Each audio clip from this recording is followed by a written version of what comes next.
Greetings from Kansas City. This is Renee Benson at AV Renee KC, and you are listening to and watching the AV Life. Hi, this is Nancy Blanchard from Nancy Blanchard, and you are listening to and watching the AV Life. Hello there. This is Murphy Daly, and I am joining you with the AV Life. I am an AV veteran and author and part of the crew here at the AV Life.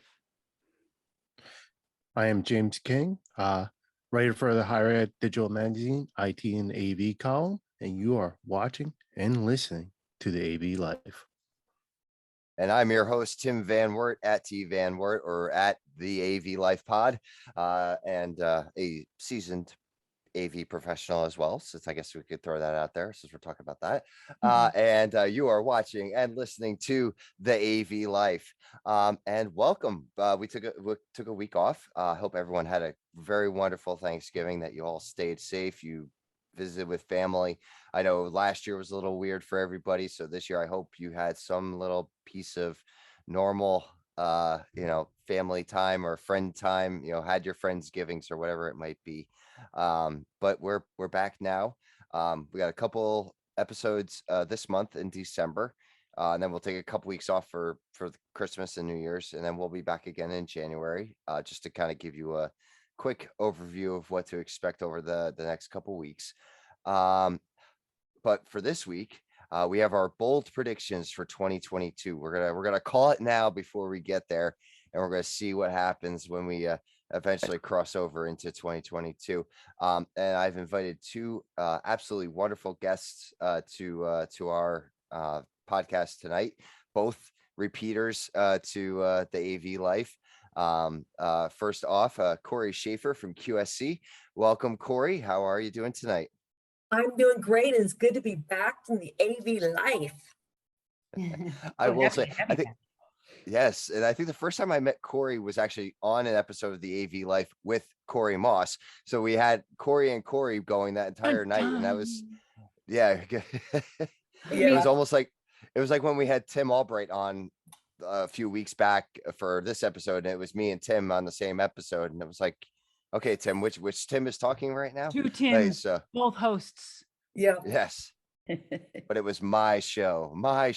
There can be only one. Yes, but welcome back, Cory. We are very happy to have you back here. It's great to see you again. For anybody who doesn't have, just real quick, for anybody who doesn't know you, explain a little bit about yourself. I know at this point, Cory, people should know who you are, but for maybe a first timer that hasn't, let's give them a little bit about yourself. I've been in the AV Life my whole life. So I work at QSC actually, and so I live in Santa Barbara, California, and been at QSC for about 6 years.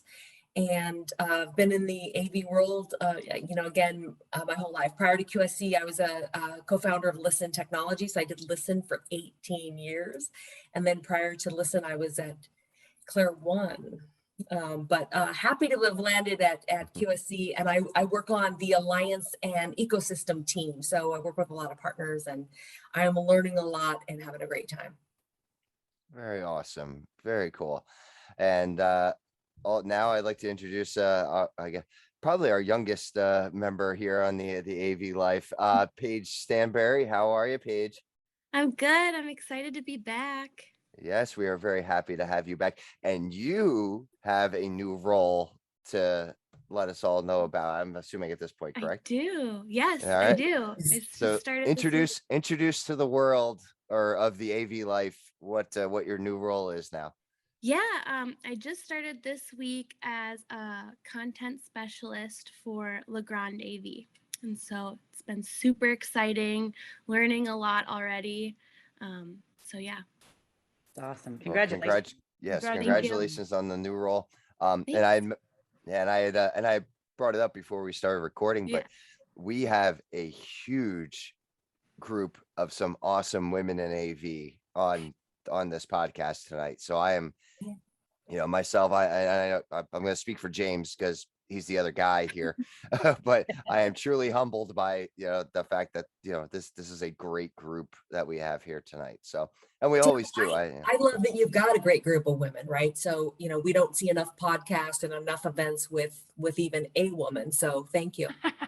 Yeah, this is Well, kind of rare. It's kind of cool. I was gonna say, I'm very fortunate that as part of the crew that I have as many women on the crew as I do. So, it's something that's it's very valuable to myself and to the rest of us to have everybody on for that. So, so, speaking of women in AV, going over to Murphy with our PM minute.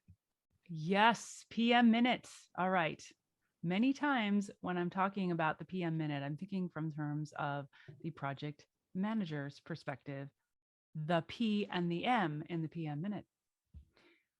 But today I want to talk about being on the project teams, because all of us are on a project team at some time or another. And sometimes we're on a team that is hot. And it's a team that feels great to be on. And you're like, yeah, we're getting done. It's good. Everybody's so awesome. And other times it might be a team where you're like, and you don't like it. And to make that team better, you have to look at the one in the mirror. You are the one to make the team better by looking at your own individuality. And if you want to be on better teams, and if you want your teams to be more successful, be better yourself.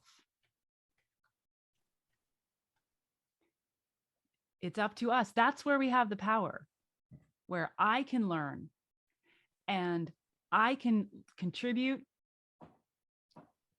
I can make myself better, and I will rise to better and better teams.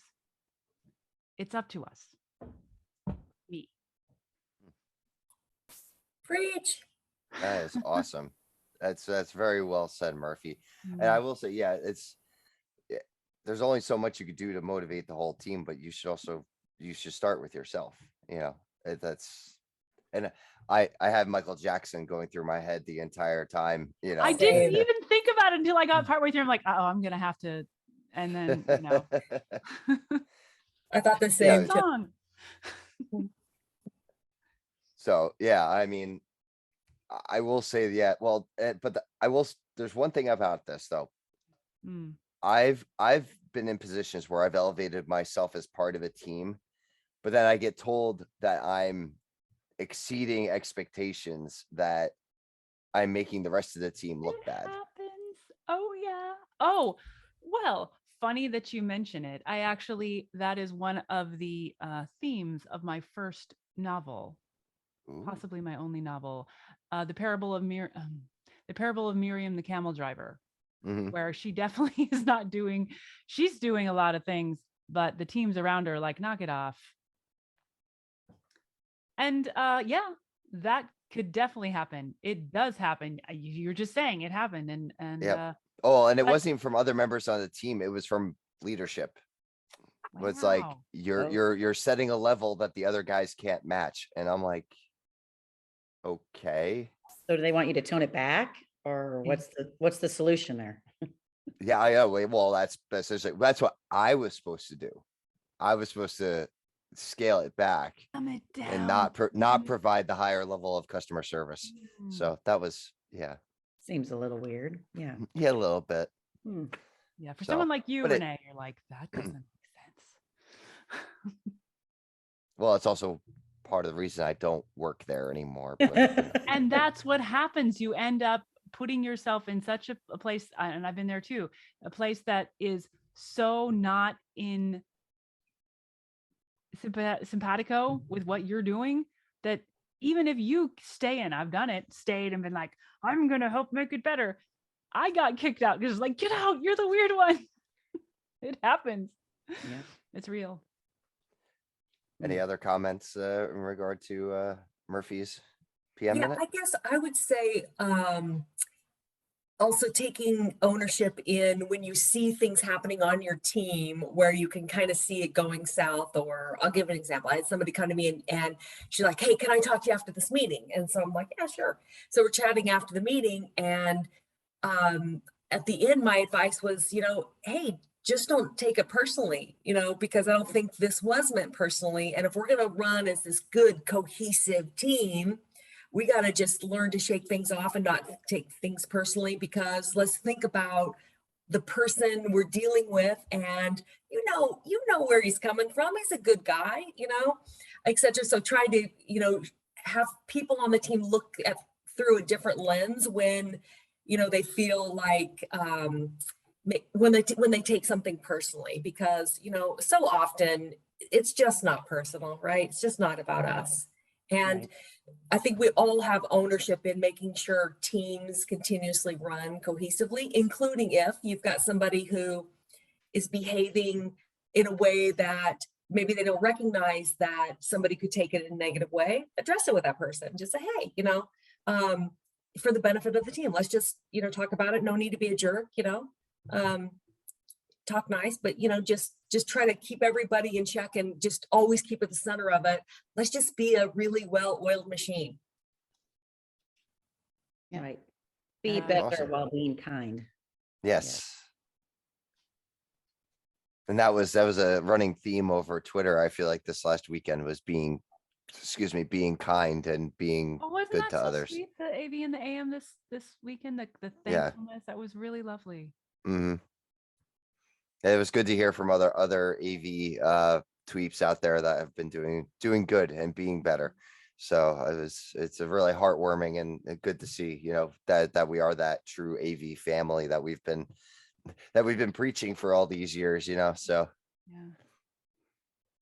very Good. cool. All right. Well, thank you very Yeah, much, Cory. Murphy. Yeah. Thank you. Yeah, well said, Cory. That was also very well said. So, all right. So, like I said, this is our bold predictions for 2022 episode. And yeah, it's a little weird that we're already talking about 2022. And I will bridge this real quick by saying when I was on with Joe Way, was this a little over a year ago at this point, James? That one where it was you, me, and him, I think. Yeah. And I made I made a bold prediction that we would be back to normal in 2023, and Joe made it sound like I was out of my mind. I don't think I was out of my mind now, because now we're in 2022 and we're not quite there yet. So, Isn't that crazy? It feels like that conversation though was just like 5 minutes ago. Like we were Right. just talking about how bad 2020 was. I'm like, we are fixing to be in 2022. What in the world has happened with this time? yeah, time is irrelevant anymore. Like, it's like irrelevant. Yeah. Irrelevant. Irrelevant. Normal, Yeah. normal slid off the edge of the world while we were looking the other direction. Right. Yeah. It's And like my when we grandma all always told me the older you get, the faster time goes. And the older I get, I think she's accurate. yeah. But also, what is normal? Right. Nobody, do we even remember what normal was? Well, Yeah. yeah, I don't think we're ever going to go back to the way things were, I don't think No, so. I think it was outdated, and I think employees realized what their employer can do for them, and I think we're gonna adjust, and we're gonna keep this hybrid. I think this Okay. hybrid way of work. All right. So is that your bold prediction, Paige? Do you think we're gonna maintain that? Yeah, For another year? I don't know if we're gonna go back to the normal. I think, like I said, it's outdated.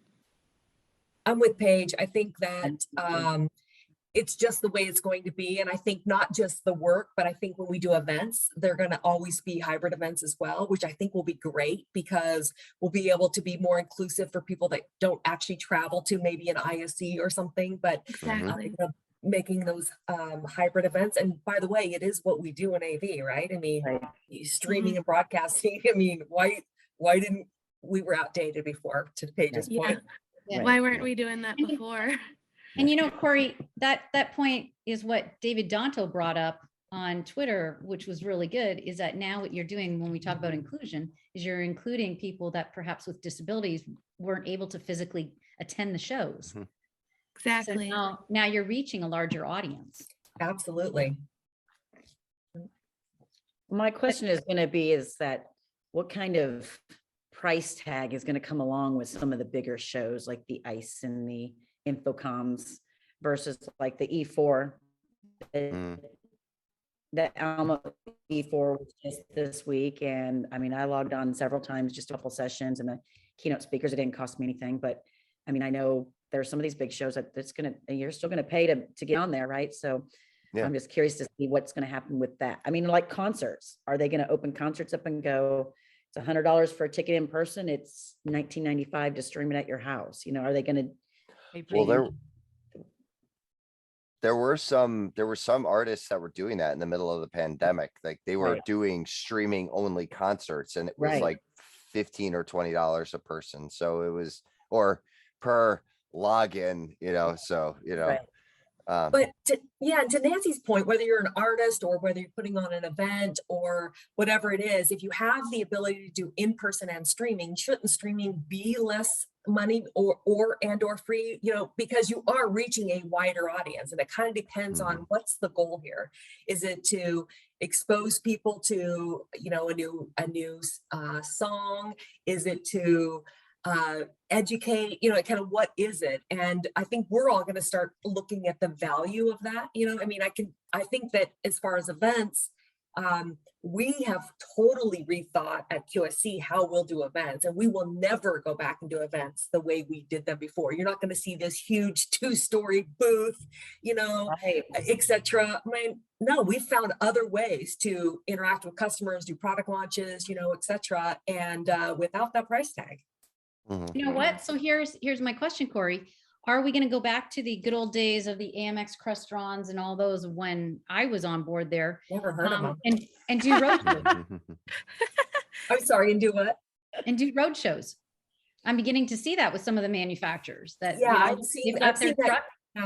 I'm seeing that too, or greater attendance in these regional things like the E4, by Almo, or the Rocky Mountain Expo, or we're starting to see those. Yeah, the regional stuff. I think the regional stuff is really going to take off. I think that's because based on region is also where we're seeing different restrictions be this, like because we're still dealing with that. We're still dealing with states that have certain restrictions for capacity and things like that. Right. So like if you were to come up here and do a show in the New York, New Jersey, Pennsylvania, Connecticut area, we have a certain set of restrictions. Ours are pretty much all the same from state to state because all of our governors discussed it and had that plan in place. So if you were to come here, it would be those restrictions, and then you could plan for the other regions that might be tighter, looser, whatever it might be. Which is kind of why, there was all that thing going on Twitter, like, why doesn't Infocom cancel, blah, blah, blah. Well, because it was in Florida, right? Where there are no restrictions. The region. Well, and we saw that too, Tim, that the regional events they're having more attendance anyway right now. And I think it's going to continue to do that. Right. Yeah. And I'd be interested in this. Oh, go ahead, Nancy. and I was going to say, and you have more of the one-on-one conversations because when you get to the infocoms, it's just too large and there's just too many people surrounded in the booth just trying to get in to be able to talk or to see the product. So, right. Yeah. I'd be interested to see like once Crestron does their road show and once, the Almo E4 finishes up, which by the way, that hologram thing that they were showing off from that I forget who the firm was that was doing that, but that looks amazing. And that I thought the same. And I thought, kind of riff on the fact that, hybrid events are here to stay is because of technology like that, right? Yeah. So I think that's really important. I think the fact that, being able to stream and reach a wider audience, that's going to happen. I think hybrid work page is totally here to stay because of the work shortage, right? And people, having a hard time hiring. Well, we need to look for talent regardless of where they are and the fact that they don't need to come into an office. Right. Well, the ball is in the employee's court right now, and Yes, absolutely. that's the issue. So it's like you have to kind of work with them and let them have that life balance. And I think that's what hybrid does for people. Mhm. And don't you Yeah. also think, Paige, like that there are some companies where still have that mentality, and how well is it going to work out, where they insist that the employees have to be from local and Right. have to be in the office. Right. And yep, that's the old school mentality, and just it's almost like they don't trust their employees is what it feels like when, why hire someone if you don't trust them to do their job? Right. But if you don't Wherever. trust them, you have technology where they can totally monitor us a lot closer Right, online than they can in office. Absolutely. Absolutely. And I hate that mentality that just because I see you sitting at your desk, you're doing something. And Right. I just don't agree with that. Well, I think those firms are going to be the firms that end up being, I wouldn't say left behind, but are going to lag behind, and their competitors. They're gonna Yeah, and they're gonna people are miss gonna it. They're gonna miss out on quality candidates. Is what's They're gonna going to get happen. the They're gonna C leave. talent. Other companies will Yep. get the A and the B talent. Those companies will Right. get the C talent. If we're And I going have to a talk about perfect. that, Oh, okay, go ahead. if No, we're gonna Murphy, talk go ahead. about that, that actually affects the AV industry a lot as well, because if we're going to have this hybrid and way more work from home, which is definitely happening, and especially it's being the other pressure is also that there is a big restriction in people's willingness or the availability of people to do the work. So that's becoming a constrained resource.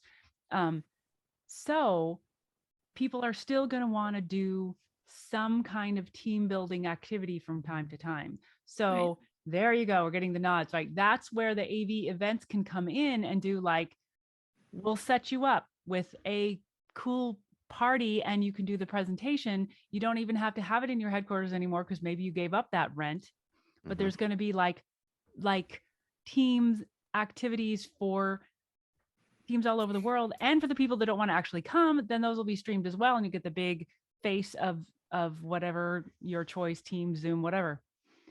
I agree 100%. I think that I would just say it doesn't even have to be a party, but if we're going to come into the office, it needs to be a wow experience. And I think that's the opportunity for AV, right? So meaning we need to have, like, I don't want to just come in and have us all on our laptops again, right? Sitting in a cube. It needs to be team building, interactive, and quite frankly, wow when we come in, because it's just such a better experience than being at home. If companies want us to come back, it needs to Give us a reason. Yeah, give us a reason. Thank you. Yeah. That's something I brought up in my last article for Rave, is that offices are being redesigned to not be all cubes where everyone sits in their own cube. Offices are being redesigned to do a lot more collaborative workspace, because people will do their work at home and collaborate when they come to the office and do the teamwork there. And that would mean that the offices, the cubes or whatever, way stripped down. You don't even get one. You get to share one. And the conference rooms and the huddle spaces and are just way better equipped. And also what you're saying, they should be fancy. It should be wow. Right. Get that espresso machine. When I come in, I want a latte. Yes. I don't want drip coffee. You want a you guys, pumpkin latte. Yeah, go ahead, James. Have you guys listened to the latest Crash Pad, Alicia's podcast? Oh no. I love her though. Oh, she's Yeah. great. Listen to the most recent one. She did talked about the AT&T headquarters in Dallas, and they basically made it a wow factor to bring employees back. And they said with what they've been doing, they actually have seen that employees are not leaving home, like leaving work and going home. They're hanging out. That's great, because that's what the Googlers and the Facebooks and all those, that's why they put in the cafeterias and all these foosball tables and all that, because it was kind of genius. They wanted to keep their employees there and give them these places to go, and but they were there, not leaving. So anything you can do to keep your employees in office, and now it's just changing to, instead of the cafeteria food and the foosball table and ping pong, it's more of a wow team building environment. And I think maybe it was somebody on E4, or maybe it was another podcast I was listening to, but they were talking about having that kind of environment, but they're even pulling all the PTO away. As of next year, there will be no more PTO. If you need a day off, you take a day off. It's a wellness day. I've been hearing that too. Yeah. And I hadn't heard that until this week. If you want to take a week's vacation, you plan that out. But I heard that it could be bad though. Because Well, one of my friends, they had the no PTO, like you can take a day off whenever. And the issue there is people would ask for vacation, like you still have to tell your boss, and they would say, no, we're short staffed. And so she ended up never being able to take vacation. So it's like, yeah. So, I mean, if you have rules and regulations around it, but, that does not seem legal. There's two ways that it's not good. That if they don't actually let you take it, then you got to get a lot more pushy about it. Basically say, no, I am going to be taking it. You figure it out, boss person. But you have to be pretty confident about it. And that's hard to do. You don't want to have to do that. And your boss is often intimidating, can make it difficult. So that's not cool. But the other problem with it too is when you actually do leave, you get a better job, you quit, whatever. Oftentimes I'll have like sick leave built up, or not sick leave, but PTO built up, and you get that in a check. That you don't get that. So it's a cost that the business carries. Like, oh, they have everybody's vacation piled up, and it's a cost that they'll eventually. It's a bookkeeping thing. And then if you don't carry it, it's an advantage to the company because they're like, you can take as much as you want, but not necessarily, as your friend found out, Paige. They're like, yeah, one day out of a year, it's not a vacation plan. Renee, did you hear any positives about it? Like, what were who do you know that it sounded to me like it was going to be happening in 2022. It wasn't even happening quite yet. So there was not really any other feedback other than like, this is kind of the new way, we're going to have an office that if you come in, I think they even were like, they have a food system set up and the coffee system set up and the games and this, and the cubicle stuff is just kind of gone. It's all just kind of an open workspace. Because I thought research shows that if you do kind of just like, hey, there's no PTO policies, just like take the time when you need it, that the actual studies show that people actually take less time because they feel like they've got the freedom to do it. They feel like they're supported. And so, I think that people running companies are always concerned that it'll get abused, but the studies don't prove that out, that it's actually, people just feel, okay, you trust me and I want to work here. I'm not going to take time just to take time. I'm going to take time when I need to take time. And I want to know that I have that freedom. Right. Right. Coming from somebody who's worked at home before it was cool, I've been outside sales for so many years. I've always officed from my house since 2009. I have days that if I have a doctor's appointment and it takes 2 hours, I'm not taking any PTO time for that extra hour or whatever, but I might work 6 hours on Sunday, so I've always been kind of like, I've had that balance, but, for some of the folks that have never done that before, and maybe get distracted by the kids or the dogs or the whatever, But it should be based on output, not time, right? So it's like, if you can get it done in 4 hours a day and it takes somebody else 12. Yeah. Right. That's a Yeah, exactly. Right. Well, I think that's what I think in higher ed, that's what's being struggled with right now, is just trying to figure out how that works for certain groups. I mean, I'm just speaking from, my perspective is that, we don't really have the work from home option right now, unless you actually get COVID, or unless you're exposed and there's a medical reason for you to stay home, or unless your job is to be working from home. So there's really nothing in between. So if I needed to work from home one day, I really can't do that right now because that is gone.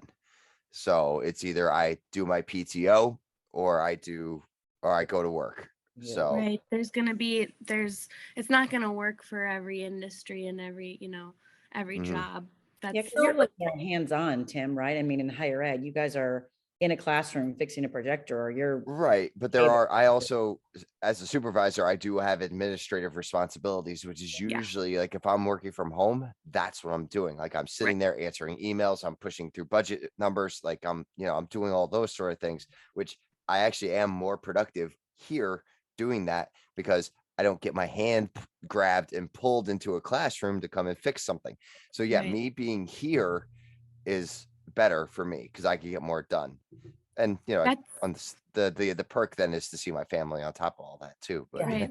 Well, that's me too. It's like I want to almost put a sign at my desk that says, "Don't talk to me because I will talk to you for an hour." Like I'm chatty. So when you come to my desk, I'm going to chat with you and then get distracted, but when I'm at home, it's like I'm going to get my So stuff done. it needs to be a balance, in my opinion, I know. because even when you're just chatting for an hour, here's what builds great teams: trust. And to build, to get trust within a team, it's going to come from those side conversations. It's going to come from learning about your home life, your, personal, you getting to know somebody personally, then you start to That's build super true. trust. And those happen outside of your normal, work. So it's a balance, in my opinion. It's about being productive at work, but then it's these other opportunities that we have when we're interacting as humans, where we're building trust. And then once you have trust on a team, you become really unstoppable because you're Yeah. not sitting there taking things personally. It's just everybody has each other's back, etc. That's super true. I agree. So I have Awesome. a bold prediction. So we're Okay. sort of about this. It's kind of about, so I think it's hybrid, right? It's hybrid's here to stay. And then Renee's like, hey, PTO is just going to go away. And I just think that, and this is not really related to technology, but it is about how we work, is that we as employees will have a much more flexibility. And so we will be able to voice things like, I care about climate change. I care about e-waste. I care about these things, or about, I want to be able to give back to my community, and being able to pull those into our place of where we work, because our customers care about those too. I mean, we have customers that are, talking about how much they're contributing to, help offset climate change, or whatever it is, their initiative. And I think it's going to come into our industry as well. Yeah. I think it Well, is I coming. was, I hope well, so. yeah, I will say from my experience is that actually when I was at Infocom, I met with Richard Hutton and all the folks at Sharp NEC. And I've met with folks from Epson. We're at a point now where everyone's like, oh, buy laser projectors, buy laser projectors, buy laser projectors. It's like, okay, great. In 5 years, I'm going to have giant projectors that I need to recycle. And I was like, so what do we do about this? And they kind of went, we need to think about that. And I'm like, yeah. Like I think Sharp NEC has a program that's worked out with a vendor. So I don't want to say you're not thinking about that, because you are, Renee. Yes, we are. And Epson has a similar program, but not as, like, I think they're also dealing with their own things with their projector issues from a couple of years ago that they're still but I think that, yeah, I agree that that's something that's important to me, and it's now being heard. I will say too, I've had more surveys from like different groups within Rutgers come across my desk in the last 6 months than I think I have in the last 6 years that I've been there. So they are very interested in what we all are thinking right now. Yeah. There's investment. I don't know if James, I also got my my annual don't accept gifts from vendors email today, just before we started. So Shoot, I Merry have a new Christmas. No Tesla presents coming for your you. way. I know. New Tesla. the new test, send it via the That out, AV kids, leak Life. that out. That's I mean, yeah, those things are definitely important. My bold prediction though is I think we're going to see almost a decline in society, because right now, like Renee was talking about, that they're talking about doing away with PTO because you got the flexibility, you can take off when you need it. That's going to blur the lines of work life balance even more, Yep. because now you're going to be on almost any time. I mean, I know over the summer, and because this is my own personality, this is not anything required at work, but I was at an amusement park with my family. I was close enough to my phone that I was getting messages on my watch on a kid ride with my son, and I'm responding to messages at work while on a amusement park ride because there was an issue. But I first started off saying, well, I'm on vacation, I can't help you. But then it seemed to be more serious and that they needed help. And then I started getting involved. But that's the thing is, if we get into this society of, oh, you take off, you go doctor appointment, that's fine. You make it up here, you make it up there. Where's that draw that line and go, So this Jane, phone is turned off, you can't get a hold of me. there's two parts of this. So we've got a supply and demand. The workers are far more harder to get now. So I am hoping that workers can be emboldened to demand better treatment and say, like I was saying to Paige's friend who said, oh, I need a day off. And the boss says, no, you can't. Like, be emboldened and say, yeah, I'm going to, this is my times. I'll be gone. You figure it out. I'll have a warm handoff, but I got to go. And so much of my career have been like, I'm so afraid that the boss is going to be mad at me and going to fire me. But if the firing is much less because they're seeing like, we can't get another person, they may not wise up, but I hope that the workers are going to be emboldened to insist on what we need. I And hope. I feel like we've had it blurred for 10 years. I mean, since, the phones came out, it's been blurry, right? So it's kind of been about our own personality and our own roles and how we feel we need to respond, right? So do we need to be in demand? I put on my last out of office email, I put, first of all, please read this message clearly. And then I put on it something like, I'm away on PTO recharging my batteries. If you need to reach me, here's my cell phone. But I kind of put it in a way that, can it wait, right? Yeah. And guess what? We're in AV. We're not in life or death. We're in AV. Yeah. Right. Yeah. Yeah. Right. The professors may feel like they're going to die when they're not having their technology work, but But they might actually learn how to do it themselves too. Cory, do you remember the old, or Nancy, do you remember the old Blackberries? Yeah. Oh How my many God. balls I had to buy and replace in that stupid Blackberry because I We would called wear them it. crackberries. I wanted one so bad. That was my favorite phone. That was You my can get one. favorite. They're out still. Speaking of So- boundaries, I'm going to need to step away. Thank you all so much. Bye, Murphy. Bye. good night, Murphy. Bye. Night. But that was I think that's when it set in for me. It was like, oh yeah, I can email from anywhere I'm at. And it's Yeah. like, oh man, now I'm working 12 hours a Mine- day instead of 8. Mine first was when it was well,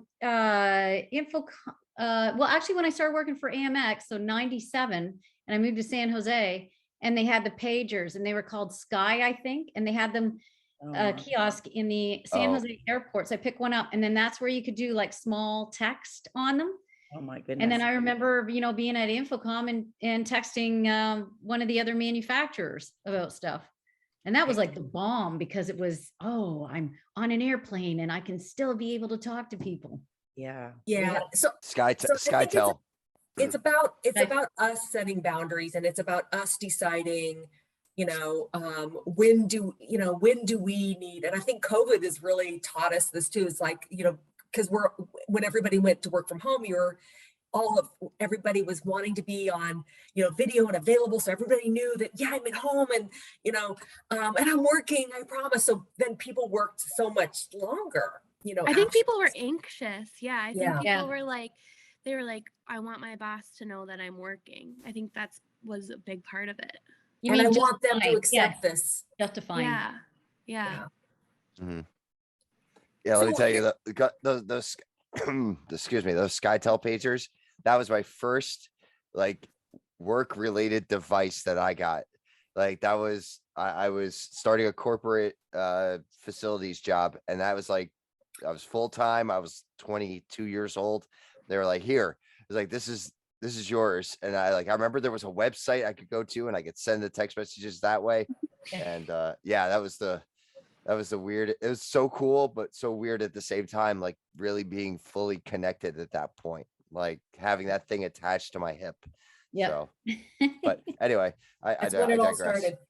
So as far as bold predictions, it'll be really interesting to see when we all talk about this again, this same date on 2022, what happened with what companies did what with the hybrid change or PTO change or work from home, work from the, it's going to be really interesting because I know, Let's set the meeting now. yeah, we should. Yeah. Because I think it's going to be, I think we all thought last year, well, I shouldn't say all, but I think a lot of us thought we would be back to a somewhat normal. I thought, yeah. Then you throw in all the new variants. Next month, there's going to be a different variant and it's just going to kind of, I think it's going to go longer than we expected. And I think we're just going to continue down, like Paige said, we're going to continue down this hybrid road. It's not going away. No. I called And that then- from day one. I mean, I've been saying from day one, we are never going back to what we were before. I keep saying that whole message of a man cannot enter a river, the same river twice, for the river's different and the man's different. COVID has changed our society. Like as we were talking here, people want more freedom. People want to be flexible. They're not going to go back. They're not going to be stuffed into an environment where they're not happy anymore. They're going to get out there. And the alpha generation was already like that pre-COVID. So now you throw COVID in there and you have more people and even more validation to the alpha generation saying, well, I don't like it. I'm moving. Like I'm leaving. This is it. They don't fight and they don't stand anymore. They go to, okay, Paige's business is doing what I want to do. So I'm going to go there. Well, I'm not happy there. Well, maybe Rutgers do. You're going to see a lot of that jumping around now because people want that flexibility. Heck, not to take it out of the AV industry, but I may never go into a grocery store again. I've gotten so spoiled with ordering them online. I love it. They throw them in my trunk and I drive away. I never have to touch or see or do anything. And just, I may never go through a drive-through again. I might just have stuff sitting on my front porch. Well, there's yeah, that's things that, good or bad. Well, even was look gonna say, look at travel. Honestly, with how many COVID tests you have to take within a certain specified time, the price for them, because you have to go to a private place to get them done. Yeah, I mean, you're spending at least over $500 for a return trip.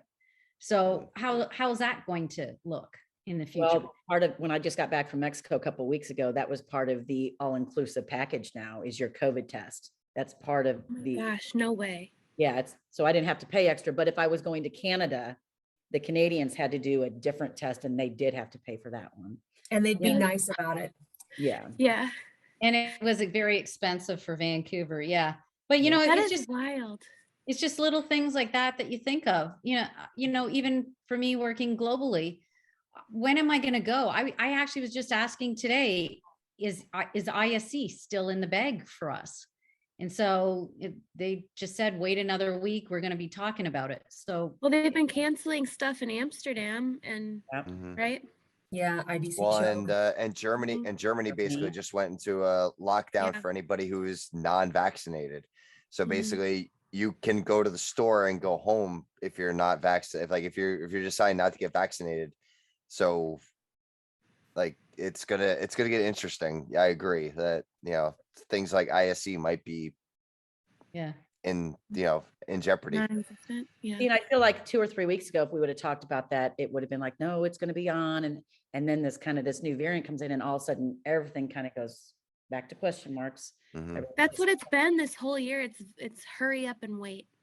It's like, Well, Yeah. and I've got a big show for 2 big customers of ours that have joined and they're doing a big show in Arizona and it's in January. We just signed up for our booth, got our information like 2 weeks ago. Like this normally would have been something we did, I don't know, 4 months out or whatever. And we're, 8 weeks out and we're just getting booth assignment. It's so weird. Just so, yeah, hurry up. But the interesting thing is business is strong. You know, I mean, business is strong, it's good, you know, it's the supply chain issues. So I think, and I believe that we won't be out of these supply chain issues until late 2022. But Okay. I think we'll start to see progress, but it's going to be late 2022. I'm saying But- early 23, mid Yeah, 23. that's fine. Okay. Mm. All And right. I don't want to say that. I'm just saying. yeah. I Even hope that today, whole thing is wrong. I even posted this in the Slack group. I was amazed. I understand the supply chain issue, but I needed to order two, like, it's not even technology. It was two pieces of hardware, like connectors, XOR connectors, Mm-hmm. not shipping until January. There is no Looks like chip, on a boat in Long Beach. I mean, but I'm like, Yeah, you gotta be kidding me. they're coming over. Yeah. Yeah, they're coming from over got a from jet China, and they're ski. sitting. Jay, I mean, no joke. I mean, I'm in Santa Barbara, and when I go down the coast, there are so many barges just sitting out there. I mean, it's everything. You got to buy a boat. That's what people Yeah. are going to start doing. Yeah. You know, Yeah. Cory, when I was in Vancouver, I saw the same thing. It was really weird just seeing them hanging out. Yep, they're just hanging out Everybody that there. tells me that, I'm like, can you go out there and get my stuff? Please. You're gonna Come and start. go look You're at gonna that. see. It's out You're gonna see there. corporations. You're gonna see corporations starting to charter boats and sending them out there just to go get the stuff and bringing them back. It's like just shuttle it. Let's People go. are swimming. to get Unfortunately, their they're not stuff. going to be able to do that. No, they can't. I know. Yeah. I know. I Because you're mean- talking containers on top of containers, and they're They're- all stacked together and Yeah. it's like Yeah. Lego bricks. Yeah. It's So- It's insane. wishful So Renee, thinking. if you have anything in Oakland, I can go nicely and ask for you. Okay. Yeah, I'm sure we got stuff everywhere. Yeah, I hope we But do. as it relates to supply chain, I think one, really positive thing about it has been that, customers are really communicating their need and they're doing it well ahead of time. And I hope that continues I because, hope so too. having, you always want to have really great communication with your customer, and so if that can be attached, even when the supply chain, problem is no longer there, it'd just really be great to have that because it just really, I think it just helps everybody, but the other thing that happens is you kind of lose customers too, right? Because they have a job, they got to get it done, et cetera. And, they really want to use you, but if you can't deliver, they're going to somebody else. So Yep. it's really Yeah. about no loyalty now because just about I got to get what I can get, Yeah. Right. Yeah. And unfortunately, we've had to make some of those decisions as well. It's just, Yeah. unfortunately, it's like if I need something, especially right now, like where I'm mid-semester and like I need like little things that just need to make a classroom work. Like Yeah. I'm just gonna go to whoever's got stock, Yeah. Yeah. So Is what it is, right? yeah. Yeah. Well, we shall book our And next with the appointment. Monty Python, always look on the bright side of life. Yep. That's how we look at it. Yeah. Absolutely. Yes. And the bright side is that, we're all healthy, we're all doing great. And, we're going to keep plugging away and we're going to keep making things work and making the experience as great as we can for our customers. And we're So- on the AV Live. You're And we're here. on the AV Live and we're all here. Yep. Yes. Yep. So, we're gonna wrap it up here. We have some great predictions for 2022 and beyond, and we're gonna see what transpires and see how accurate we are or inaccurate, because who knows. So I'm sorry. So yeah, I'm getting over a little bit of a cold, so I'm actually surprised I made it this far. So thumbs up to that. Paige Stanberry, thank you very much for joining us tonight. Thanks for having me. Cory, and Cory Schaffer, thank you so very much for joining us as well tonight. Good to be I'm glad back. we were able to make. I'm glad we were able to make it work for the two of you to join us. And you had some great input for tonight, and this was a wonderful episode. Thank you to the crew as always. And I'm thankful for all of you. I know we just passed Thanksgiving, but I can't say it enough. I'm thankful for all of you. You all are how this works on a weekly basis. So thank you for your time and effort, and thank you to all of our listeners as well. We're gonna sign off here tonight, but catch us next week for a little holiday fun, and then the following week back to the firing range. So we'll catch you then. So until our next adventure.